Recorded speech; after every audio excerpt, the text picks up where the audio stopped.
হজে ফিরতি ফ্লাইট শুরু হচ্ছে আজ বৃহস্পতিবার। প্রথম দিনে 2টি ফ্লাইটে 839 জন হাজির দেশে ফেরার কথা রয়েছে। হজ পোর্টালে আইটি হেল্পডেস্কের প্রতিবেদনের বুলেটিন থেকে তথ্য জানা গেছে। ভারতের প্রধানমন্ত্রী নরেন্দ্র মোদীর আমন্ত্রণে আগামীকাল শুক্রবার রাষ্ট্রীয় সফরে নয়াদিল্লি যাচ্ছেন প্রধানমন্ত্রী শেখ হাসিনা। এক গুরুত্বপূর্ণ দ্বিপক্ষীয় সফর উপলক্ষে আগামী 2 দিন নয়াদিল্লিতে অবস্থান করবেন তিনি।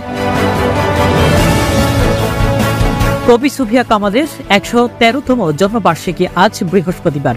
বাংলা ভাষার এই বিশিষ্ট কবি ও সাহিত্যিক 1911 সালের এই দিনে বরিশালের শায়েস্তাবাদে মামাবাড়িতে জন্মগ্রহণ করেন।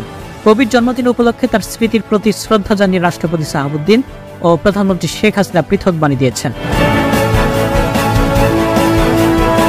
কক্সবাজার সীমান্তে এদেশের জনগণ ও স্থাপনা লক্ষ্য করে মিয়ানমার থেকে গুলি ছড়ার ঘটনা জাতিসংঘে তুলে ধরল বাংলাদেশ। ঢাকার পক্ষ থেকে বলা হয়েছে, মিয়ানমারের যে কোনো সংঘাত তাদের অভ্যন্তরীণ বিষয়, তবে এটি যেন বাংলাদেশের জনগণ ও সম্পদকে প্রভাবিত না করে। এই ছিল দেশ দেশান্তর 24-এর সংবাদ।